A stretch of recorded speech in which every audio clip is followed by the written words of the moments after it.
Happy Friday, everyone. Welcome to another episode of Meet the Execs, streaming exclusively on BlackStream Live on Twitch. I'm your host, Brandon Pankey. I want to thank all of the viewers out there for following us for the past 7 weeks. It's been phenomenal. We've had some amazing guests. I want to thank Windows and Intel Evo working together, creating devices that are made to inspire, helping to power Meet the Execs. As always, I'm using my Lenovo computer that is powered by Intel Evo. We're checking in the chat. We're making sure you're staying engaged. We are excited to have you. So without further ado, this week's guest is the executive director of the Washington, D.C. chapter and the executive sponsor of the Black Music Collective for the Recording Academy. It is my honor to have Mr. Jeriel Johnson. Jeriel, how are you, sir? Hey, what's up, Brandon? How are you, man? Thanks for having me today. I'm good. Little birdie told me that yesterday was your birthday, so happy belated birthday. Thanks for making time to being with us on your birthday weekend. It's extremely appreciated. Nah, man, I appreciate you even reaching out to consider me for this. And yeah, big birthday yesterday, man. So I'm feeling really blessed, man. So thank you. Let me tell you something. Every birthday is a big birthday for us, so it's all good, brother. It's all good. I wanted to make sure we had you on for a couple of reasons. One, just to talk about, we've spoken to people at labels, we've spoken to individuals that are managers from film and TV, but we haven't spoken to anyone in regards to the Grammys, which is the most important sort of awards ceremony. It's what artists sort of reach for when they're creating music, and you work for the Recording Academy. So it's exciting to have you, and then really get into the Black Music Collective, which I think is phenomenal that you and your team are part of. So to start this off, as we start with everyone that we interview, just really walk us through your journey. How did you get to become the executive director in DC for the Recording Academy?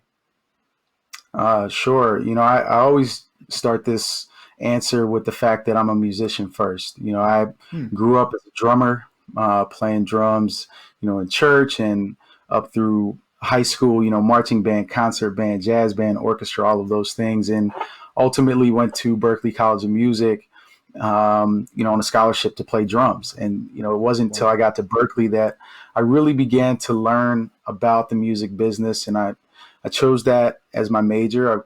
I chose music business and management. And, I always had dreams of moving to LA, and so when I graduated from Berklee, I started my journey in LA. This is probably like 2005 or so.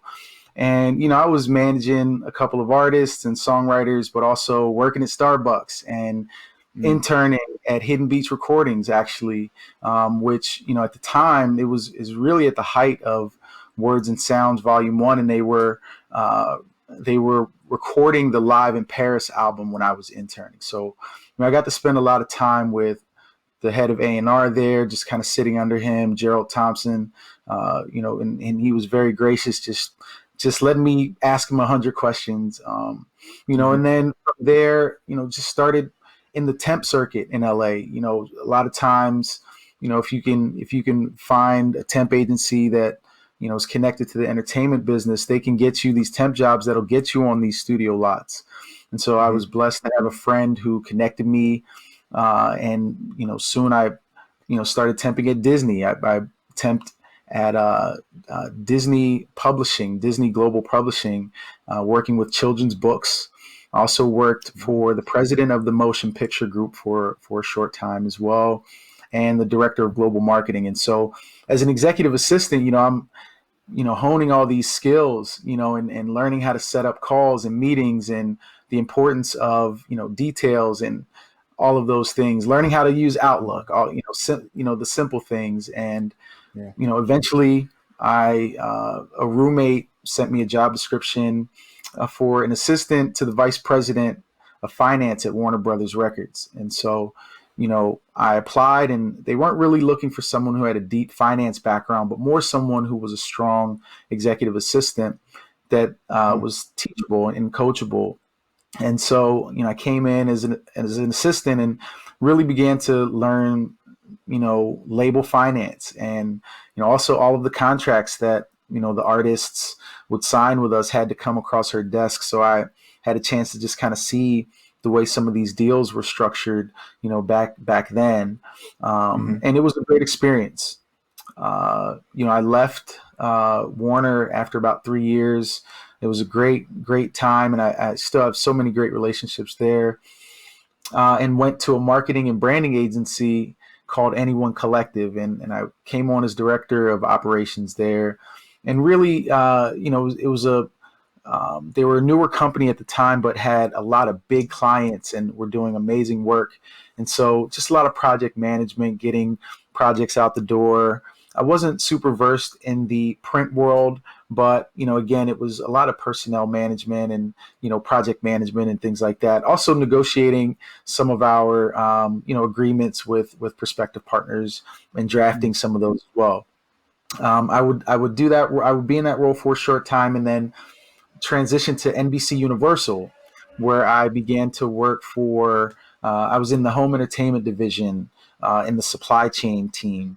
And, it was a bit of a departure from music, but still connected to entertainment and very operations focused. So very much, data and, we would work with the theatrical team when a new release came out to determine, what would be the home entertainment finished goods. So when you go into, Walmart and you see the point of purchase display of the Lorax or something like that, our team was kind of building those and also building like the DVD Blu-rays and the gift packs and all those things. And so again, a very unique experience, but not music. But again, one of the things I've learned is, you can learn something from every stop along the way. And so certainly a great experience there. But then I got a call from a friend who was already working at the Academy. Shout out to Kelly Purcell. She hit me up and let me know that there was this position, project manager of urban music at the time. And it would be overseeing the R&B, rap, and reggae categories for the Grammy Awards. And I just remember getting the call and she was like, check your email, call me back. And I read the job description and it was literally just the perfect confluence of all of my passions and everything I wanted to do. And 5 interviews later, thankfully I was hired. And so I was in that role for about 3.5 years.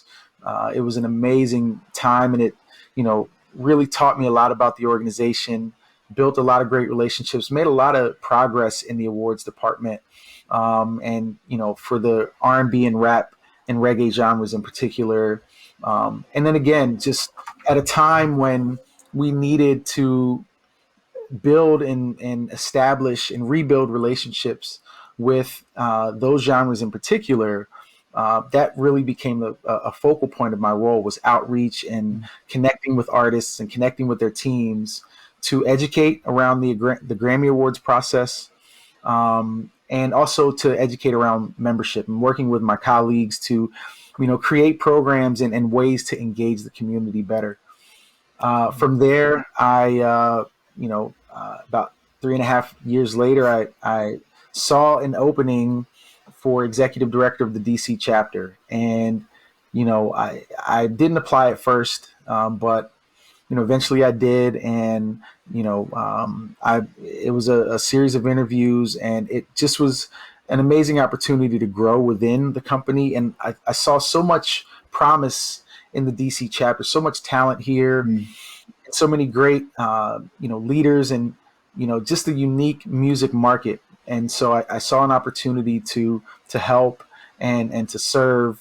And so, a few interviews later, I was hired as executive director of DC chapter and relocated with my family across the country from LA to DC. And here we are today. So I know that was a bit of a journey, but that's kind of how I landed in the seat that I'm in. And, I guess we can get into the Black Music Collective a little bit later. Yeah, for sure. I mean, one, your, Swiss Army knife. I mean, and talking about that for those that are interested in the music industry or any industry, if you really listen to Jeriel's journey, we're talking finance, marketing, and branding, the Grammys. There are so many different pieces of this story that help to create where he's at now. And I think it's important for our viewers to know, even if you're you don't know what direction you're going to go into, particularly in these sort of industries.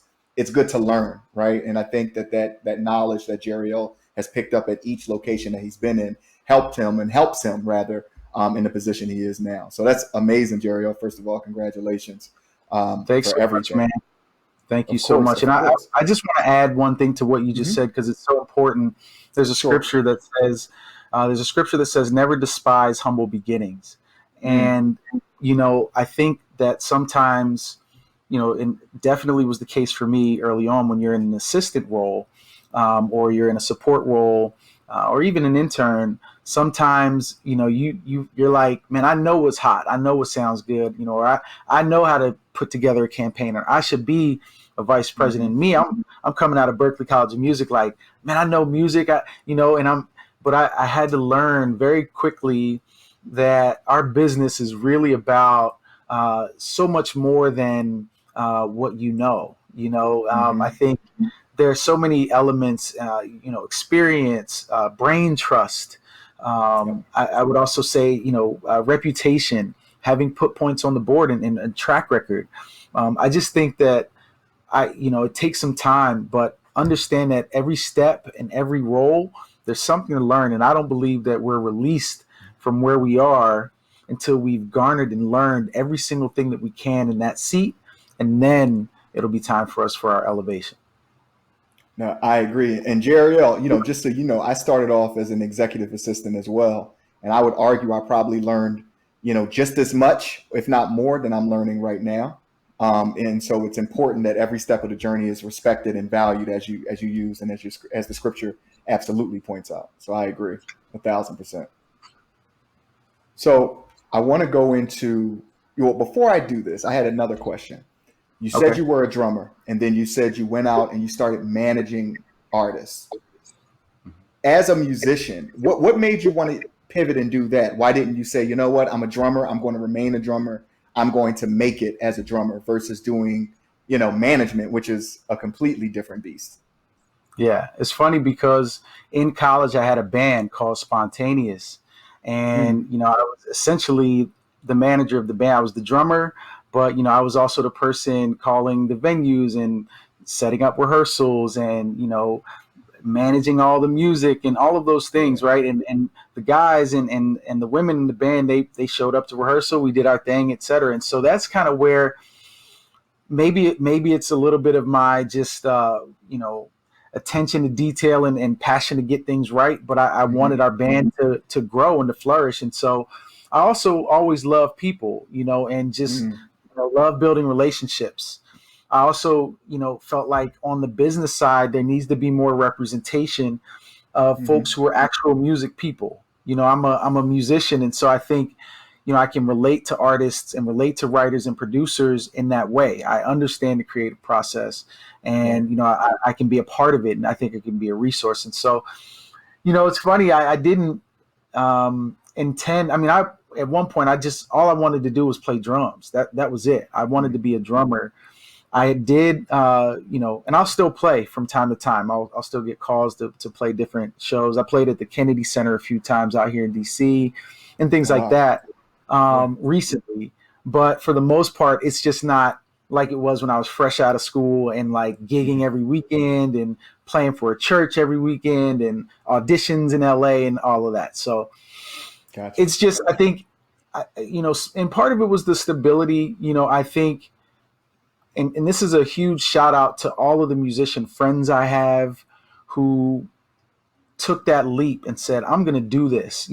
Their whole lives, they've been hearing, you know what, get a job. I'm happy you keep doing your little music thing. And, but, I've seen friends who took that and have actually become multimillionaires through their instrument. Right. And they're taking care of those family members now. And, they believed in their gift. I will be honest and say I'm a solid drummer. I think I'm a really good drummer.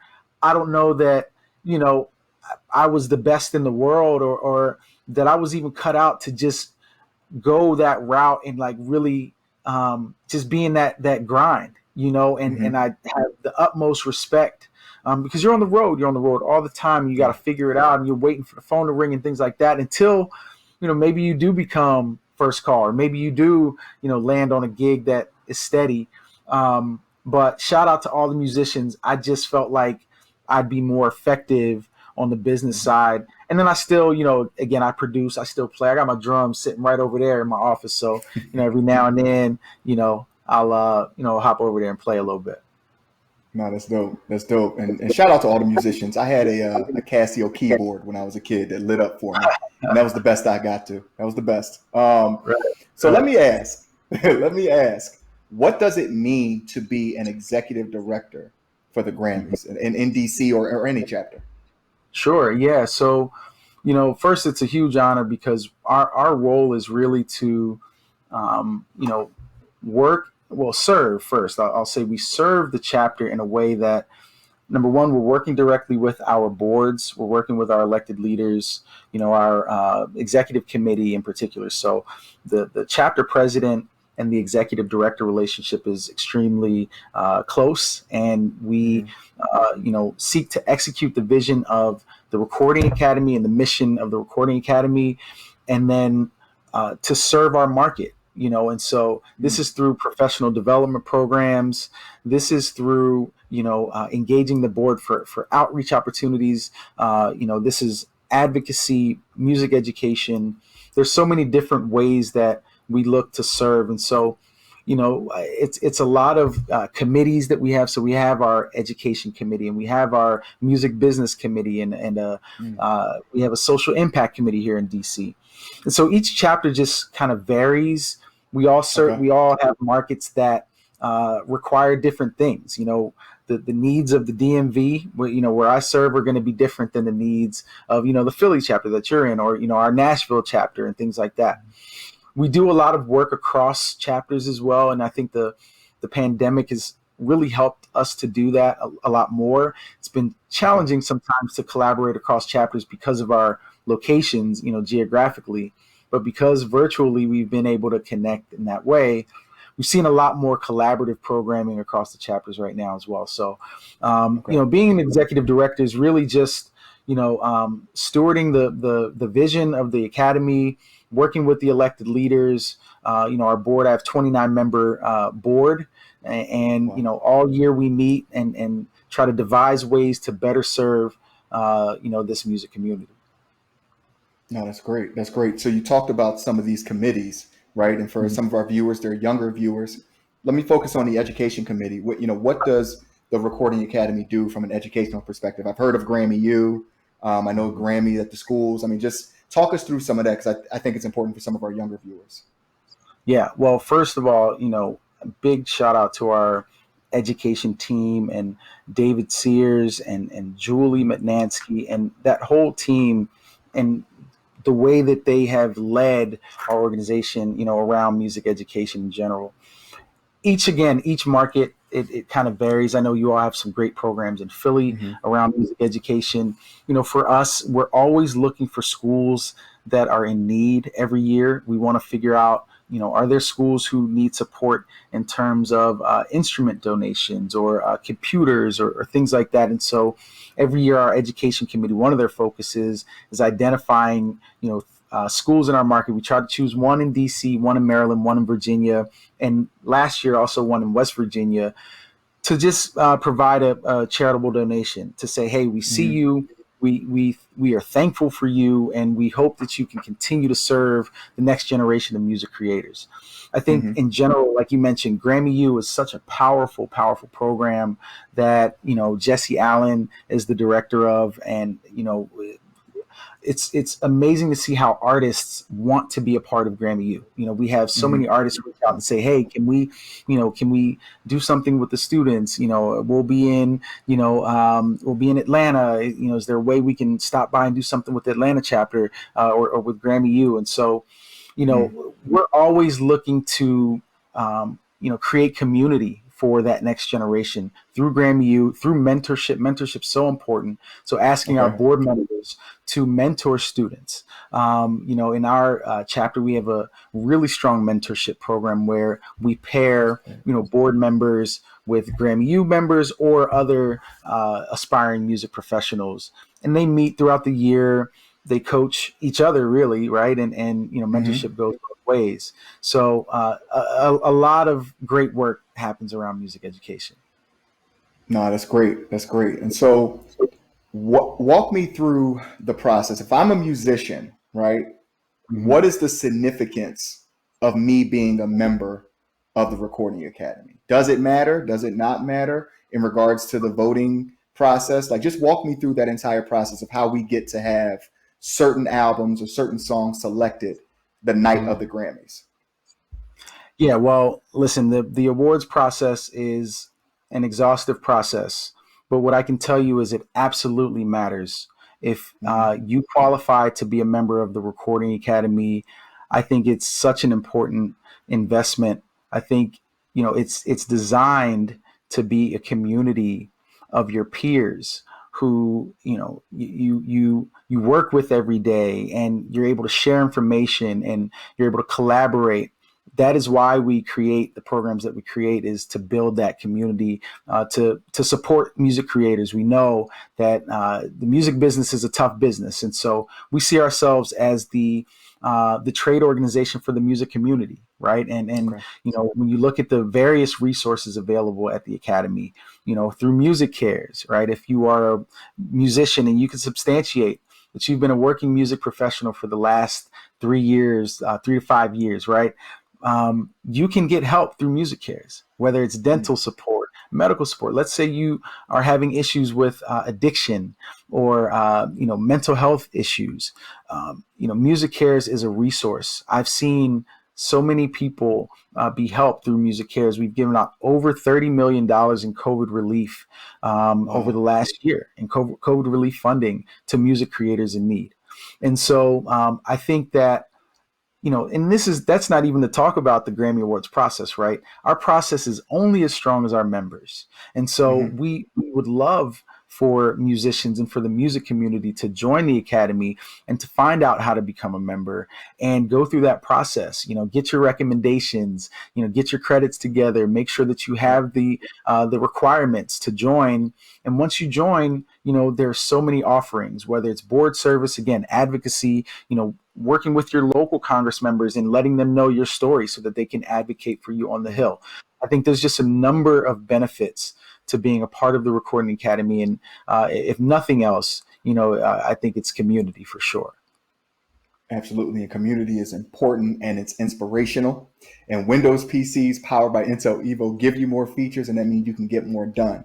And Windows and Intel wants to ask you, Jeriel, where does your inspiration come from? Great question. My inspiration, it comes first and foremost, it comes from God for me. I am just so thankful for life. As you mentioned, it's my birthday recently, and just to think about, being a kid who just loved drums and loved music and loved sports, and have been able to navigate this world up to this point. I'm so thankful for that. The second thing is my family. My wife, my children. They really, coming home after a long day, and obviously we're all working from home right now, so I'm not necessarily coming home, but after a long day, they don't care what my title is. They don't care Mm, what event I did. They don't care who I met that day. They don't care how much revenue we brought in. All they care right. about is me. Can they have cereal? Can we go out and practice soccer? Right. Can I watch their new TikTok video or this new Fortnite dance? That's it. And for me, Yeah. that inspires me every day, is looking in their eyes to know that you know uh listen, they just love me, and Hmm. they need me. I need them as much as they need me. And then I don't think that they really know what dad does for real. I think sometimes we'll go to shows or things like that, or they'll see me on I don't know, in some magazine or something like that, and then it kind of connects. But even still, they don't care. They just Hmm. love me, and that is really uh, so inspiring to me every single day. No, it sounds inspiring. Just so you don't feel bad, there's a lot of adults that don't know what I do on a daily basis. I don't know what I do on a daily basis sometimes, to be honest with you. So I get it. I get it. No, Same. we've heard exactly. We've heard Yeah. from Jeriel. Now we want to hear from you. Cast your vote in the poll. Windows and Intel wants to know, where does your inspiration strike? Make sure you cast your vote in the poll. Let us know where your inspiration comes from. So Jeriel, I want to jump right back into something else that you're doing that's super important and critical in the Recording Academy. And you are the executive sponsor for the Black Music Collective. Tell us what that is. So the Black Music Collective was an idea by Riggs Morales, who is an executive and also a journalist, just an amazing leader, amazing guy. He's also a trustee in the New York chapter of the Academy. And he felt like, the Academy and the Black music community have had a disconnect and an ongoing disconnect. And he wanted to find a way to, create a body of people who could help to educate both sides. And, in doing so, I know he brought the idea to Harvey a few years ago, before Harvey Mason was our president and CEO even. And Harvey loved the idea. And then from there, some time went by. And then Riggs last year, I think it was maybe April of last year, he reached out to me just for some advice around the idea and how we might make it come alive. And so he and I began to spend some time engineering this this initial sort of structure of the Black Music Collective. From there, Riggs brought it to Valicia Butterfield Jones, who at the time was our chief diversity, equity, and inclusion officer, who's recently been promoted to co-president. And Valicia loved the idea and brought it to Harvey. Harvey remembered it and said, let's go, let's do it. And so the four of us began to meet regularly over the last, year to just, develop like the vision and the mission. And the mission is dedicated to the inclusion, advancement, and recognition of Black music creators and professionals in the Recording Academy and in the music industry at large. And so what that meant was, okay, what can we do as an organization? How can we be more inclusive of the Black music community? How can we continue to amplify the voices of the Black music community? And I want to take a moment to also acknowledge and obviously commend the great work and outreach that all of our chapters have done for years to try to engage the community.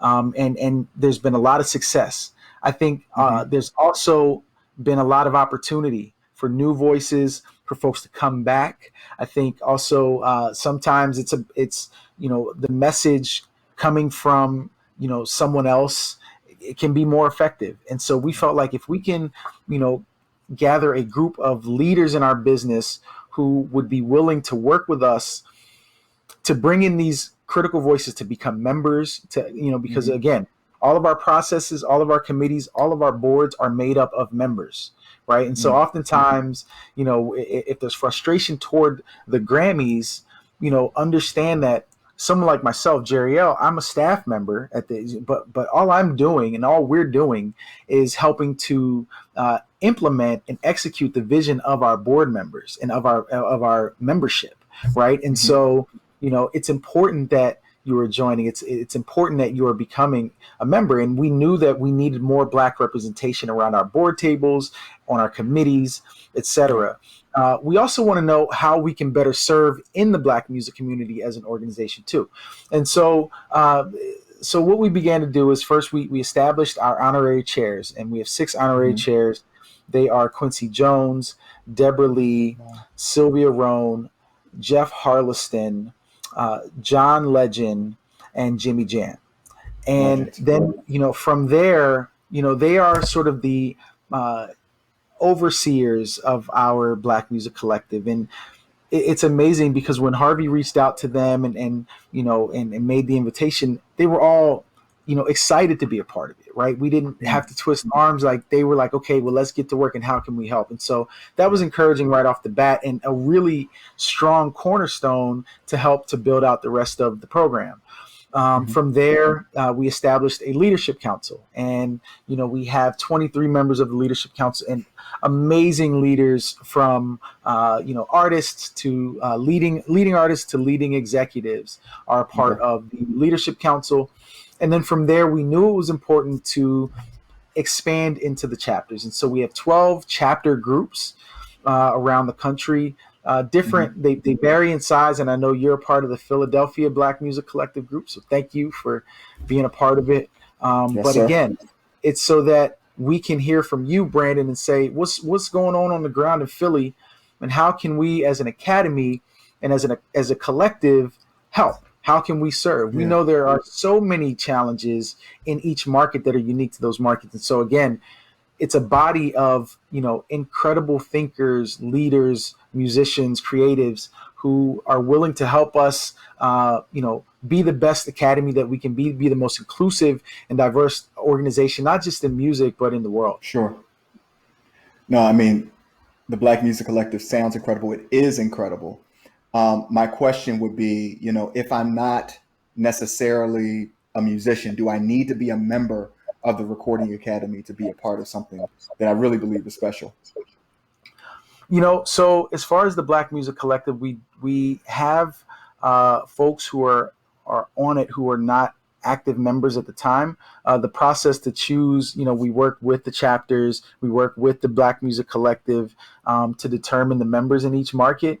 But I would encourage you to reach out to the local executive director in that chapter to figure out, how you can get involved, and what you can do to be a part of the academy. And if the BMC is a point of interest, share that, and they will absolutely connect you to the point person in that chapter. And we would love to have your ideas and to figure out how we can also better serve.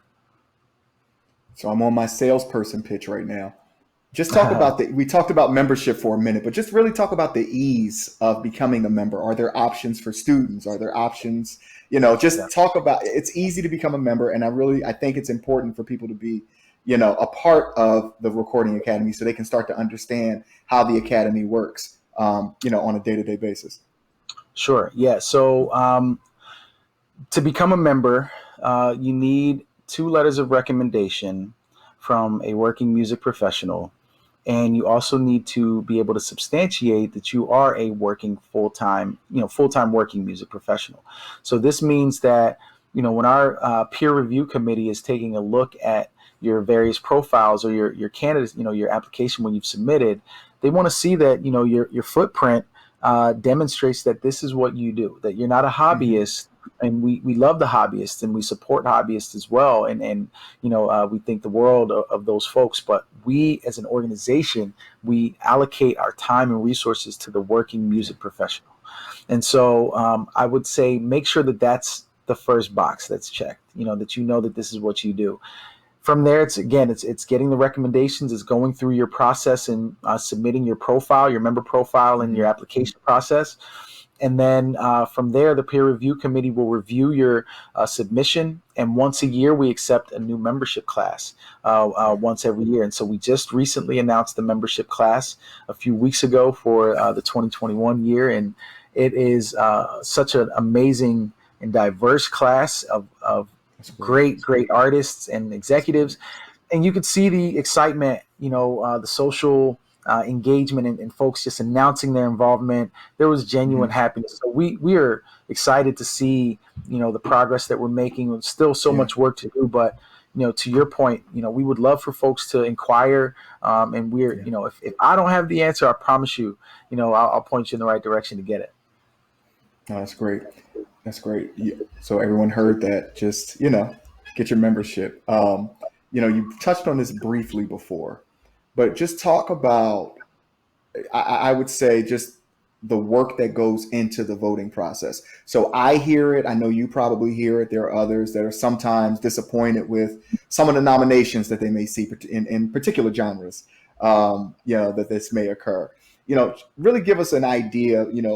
Pull the curtain back a bit of that process of what goes into selecting albums or selecting music that are a part of the nominations on an annual basis.